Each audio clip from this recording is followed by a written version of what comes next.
So, once again, please don't sue me. Hey everyone, welcome back to another episode. Happy Friday. Hope you guys had a good week. Today we're going to do something a little bit different. We're going to do another Q&A, and we're going to do it a little bit different than we did before. We're going to answer some of those questions that people have been asking in the comments, but we're at the school today. So I can point out some of those nuances and reasons why or why not some of those things would be done or not be done. All right, let's go ahead. So we're in the annex right now, and one of the biggest questions, or statements I should say, is why don't you convert the annex into a garage? The first floor would be fantastic as a garage. So there's a couple reasons. Number one, this building is in phenomenal condition. So it would be kind of a pity to kind of like cut it apart. Two, I am a car enthusiast. So I would love to have lifts in here, and actually have some short lifts over there, right there. And this building would be really difficult to retrofit because I'm not sure if you can see this. That is a steel truss going across, and that is the second floor.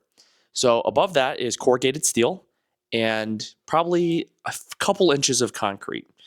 So to actually make this first level into a garage, I would need to, number one, cut away that massive block wall, which I'm not necessarily sure if I could cut open a hole large enough without consulting some sort of engineer, which I'd probably have to do, because there's steel trusses going across this entire building, and they're going to need to be supported. So I might have to put an I-beam in over the garage header.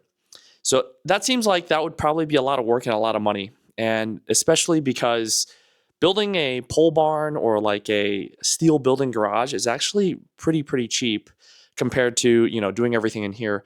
Two, since this building is actually a building, it has a bunch of plumbing in it. Some of the plumbing actually runs above the ceiling between the two floors.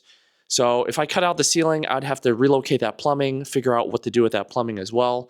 And on top of that, garages are notoriously drafty. And partially that's because of the design of a garage door. It's terrible. So I would have to heat this for sure with a couple drafty garage doors. So that would be kind of, I don't think that would be necessarily great. And I'm not sure. This seems like a lot of space when you talk about, you know, regular living space. But for a car, this is really not that much space. So your standard, you know, like sedan is probably anywhere between 17 to 20 feet. This span right here between that wall and this wall, because let's be honest here, if I were to knock this out for a garage, these bathrooms would probably stay just because, you know, you'd want to be able to wash your hands or wash parts or whatnot. This is probably 12 feet plus another 8 inches of block from that wall to that wall. And then this wall over here is another 8 inches of block. And in between this building is 36 feet. So that's 24, maybe minus another feet, 23 feet. So that's about 23 feet in here, which is enough probably to house a car, but it's probably not enough to really, like, if I, let's say, wanted to pull a motor out from the front of the vehicle, I would probably need another 4 or 5 feet at least just to be able to roll the cherry picker in and out, stuff like that. So I would have to push half the car outside, pull the motor out, and then push the other half of the car inside, which truly isn't ideal. Next question is there a basement under the annex? And the answer is no.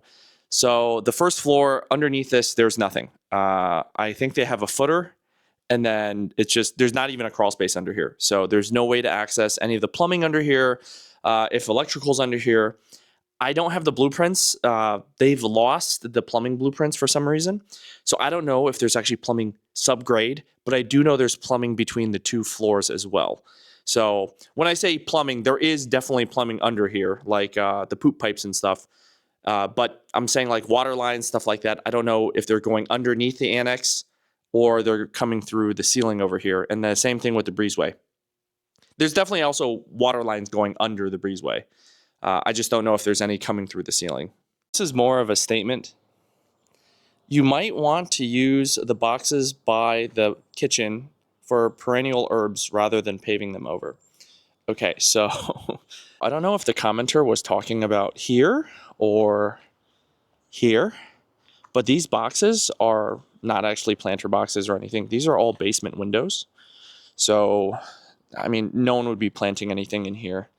And essentially, I think I'm going to clean a lot of these out so more light comes through, but that's like something that's very far down the line. And the reason for paving this is just a little bit less maintenance.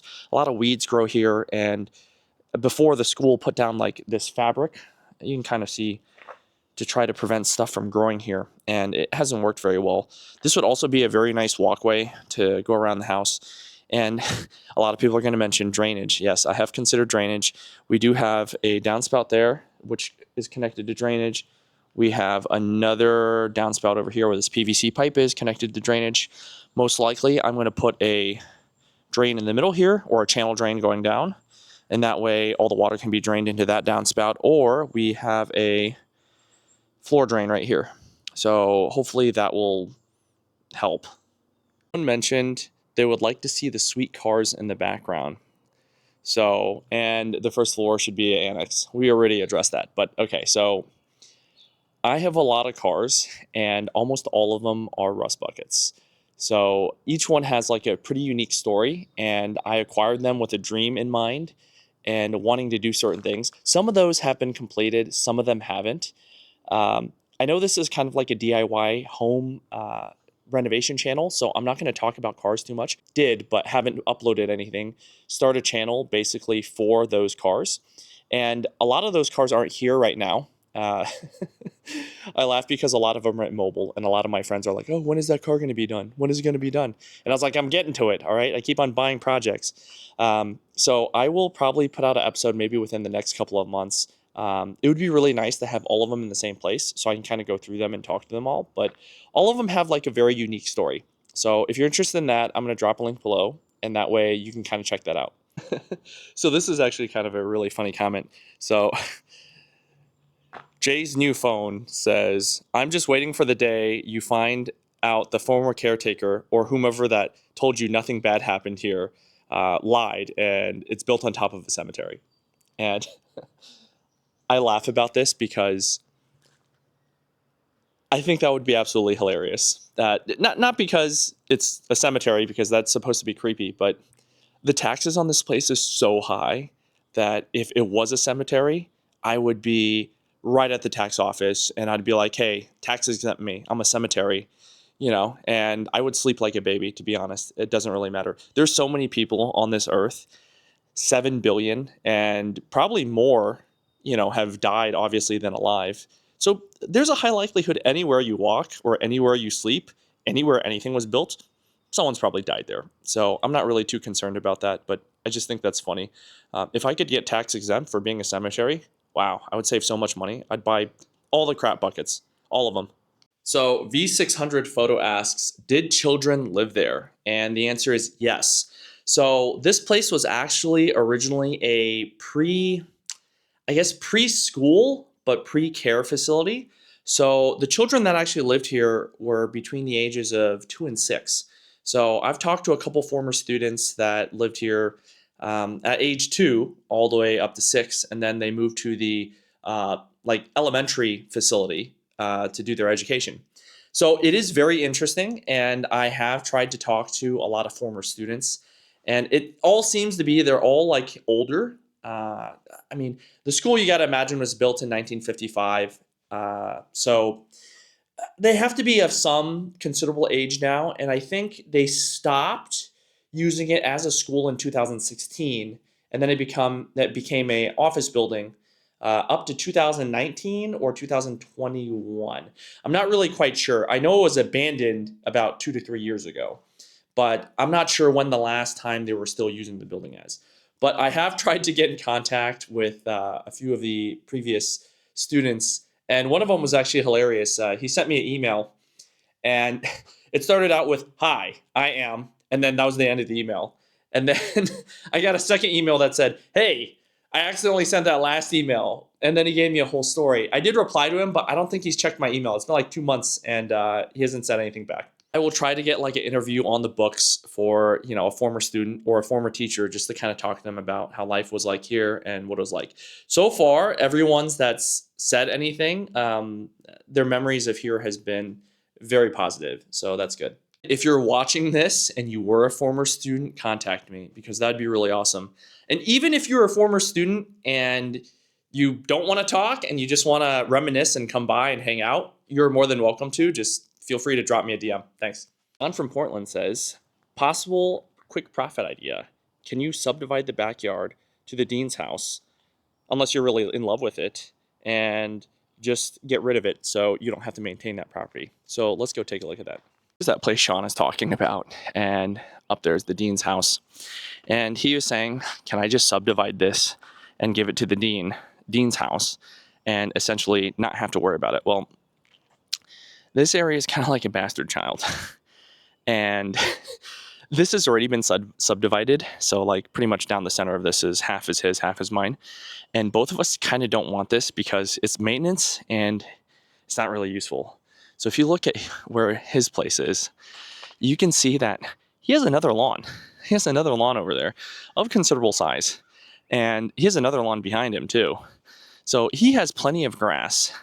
And he has these bushes that kind of divided this part so you can't even see this part. I think for both of us, this is probably something that is just here. It's nice to have, but like not necessary. And to be honest, I think you could probably build another house here. I'm sure that the town won't allow it, but I mean, it has enough room that you could build like a mother-in-law suite or something like that back here. So someone posted, eventually in the grand scheme of things, will you dig out the basement windows? It looks like the previous windows are bricked or cemented off. It would be nice to let in a lot of natural light. So the windows actually aren't cemented or bricked off. Here are the basement windows, and you can see they're kind of boarded up. And the reason they're boarded up is they didn't want children falling in. So all of them have these metal grates over them so kids don't fall in. But over time, what has happened is like leaves have collected, stuff has fallen on them, so you can't really, it doesn't let a lot of light out. So eventually these will get cleaned up, and maybe these smaller screens will get removed, but the grates will be left in and a lot more light will come in. I mean, I did consider maybe like putting in a tube with a mirror so a lot more light will come in, but that's also really far down the line, so we'll see. So Jan writes, drainage from the gutters going down from the side of the building. Wonder if the drainage connections are of commercial size. So basically these gutters are 4 inches. So that's a very standard size. They're really larger than, let's say, your traditional 3x5. These are about 4x5 inches, and they go down to a 4-inch PVC pipe all the way around the house. So I'm pretty sure these were added much later because PVC I don't think was around in the 1900s. Another shot. We have PVC pipes going literally down all around the house into a drainage system that gets taken into a public drainage sewer. So LOLX Lament says, for 50K subscribers, can you drink out of the forbidden basement fountain? And I believe he's talking about this fountain. And I told him, sure, but this might be the very last episode ever because I'm not sure what's growing in here. And I'm pretty sure after this, I might be dead. So we'll see. This is also a very popular comment. This user said, I'm curious to hear if you're going to gut the building or start reconfiguring it into a structure for homes or apartments. So I think I kind of briefly touched upon this, is that I definitely plan on living here. So I'm not going to really restructure anything because I think on the house side at least, it's actually pretty conducive to living since it was a boarding school. So I don't think much needs to be done to the structure. On the annex side, I did consider making like, let's say a mother-in-law suite or, a place my friends can crash, stuff like that. So maybe that might get subdivided into apartment or two just so they have their privacy in case they visit. Because we all know, like, you go to a friend's house and, you're walking around in your underwear in the middle of the night. It's weird. Maybe you'll run into his wife or you'll run into his dad or brother or whatever it may be. But if you had your own unit, you could do whatever. You have the privacy of being in your own home, but also the convenience of, staying at someone else's place. So that'd be nice. I know I've definitely had friends come over and my dad just comes out and embarrasses me in his underwear just walking around. So having a separate part would definitely help with that. This kind of similar question. Gorlock the says, when complete, do you envision having 30 children or inviting your entire extended family to live with you? How do you envision using such a huge place? So I think that's funny just because 30 kids is a comically large amount of kids. And that's not up to me. That would be up to my partner if they want to be popping out 30 children, which is, once again, a crazy number of children. I might invite my brother to come live with me just because, he's, in that transitional phase in his life where, like, I don't know, he doesn't know what's going on. And I might, when my parents get older, and they're super stubborn. So I have this is kind of a funny story. Growing up as a kid, I'm sure a lot of you also have heard this. My dad used to say to me, my roof, my rules. So there would be like silly rules that I think would be completely arbitrary. Like, oh, you got to finish your vegetables or else, you're going to eat them the next day and the next day and the next day until they're done. Or, like stuff like, oh, you got to be in bed by like 8 p.m. And as a joke, so my parents are super stubborn, and that's probably where I get it from. So as a joke, I used to tell my dad, I was like, Dad, one day you're going to get old and, you're going to need someone to take care of you. So, I'm going to take care of you. I'm going to take on that responsibility because, as your son, that I think that's my duty. But I just want you to know, once you live in my house, it's going to be my rules. So, you're going to have to finish your vegetables at 2 p.m. You're going to have to go to bed at 3. Not tired? That's fine. My house, my rules. And I don't know if he knows I'm joking, but I just stare straight into his eyes and I'm be like, one day, old man, my roof, my rules. And I'm sure he's just like, I'm going to, stay as far away from, his house as possible. So they're super stubborn. I don't think they're going to live with me anytime soon. But when that day comes, I'll have a space for them. User said, I don't know if you checked for asbestos, but what about lead paint? So I did check for asbestos. I sent out a couple samples to different labs, and they all came back negative, which is great. In terms of lead paint, I'm almost 100% positive. Any house basically built before 1970, at some point in time, will have been painted with a lead-based paint. And to me, it's almost like pointless to check for something like that just because I'm almost 100% positive. Like 99.9999% positive there's going to be lead in the paint. So when dealing with that kind of stuff, precautions will be taken. I'll be wearing a hazmat suit. Well, not hazmat, but like a full, suit that covers everything. Make sure to wear like N95 respirators or higher, and then properly dispose of it. So this comment is also very similar to one of the previous ones, but with a little more elaboration.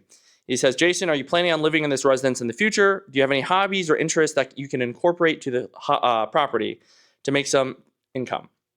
So the answer is yes. I actually have a problem where I have too many hobbies. I do a lot of car stuff. I do a lot of 3D design. I actually own multiple CNC machines. So we have CNC mill, CNC lathe, stuff like that to do manufacturing. I do a lot of prototyping and a lot of small scale stuff just for fun. There's a lot of hobbies. So yeah, I think I could incorporate some of those into this building, but also at the same time, since most of these are my hobbies, I actually lose money on them. So I had a situation where I needed an adapter, and I contracted another manufacturing company to make that adapter for me. And they told me it was like $300 or something. And I was like, the raw material for this is like $20. So basically, I was like, I'm just going to make this myself. So going down the rabbit hole of buying, I think, 10 grand in machinery, probably wasting, I don't know, at least 2 months in learning the software and learning design elements and then prototyping it. And then first prototyping it in, like plastic with 3D printing, and then learning how to mill things and then milling it. It took me probably 6 months in total and cost me probably 15 grand. And then I remember so proudly, I was showing it to one of my friends and I was like, check this out. I just made this thing. And they're like, how much did it cost you? I was like, it only cost me $20 in material cost. And he's like, so how much did it really cost you? And I'm like, I don't know, maybe 15 grand and probably 6 months of my life. And he's like, so it was cheaper to just buy the $300 product. And I was like, yeah, But, I've learned a lot of lessons, and, I've learned a lot of skills that I might be able to use in the future. So uh, it's a terrible mentality, I think, for some, because time is your only non-renewable resource, and I keep on just trying to learn silly things. The quote Ace Ventura, Pet Detective, friends, rodents, quadrupeds, lend me your ears. Wait, I think he said rears, but I mean ears. So thanks for listening and watching. Hope you guys have a good weekend, and we'll resume our normal programming on Monday.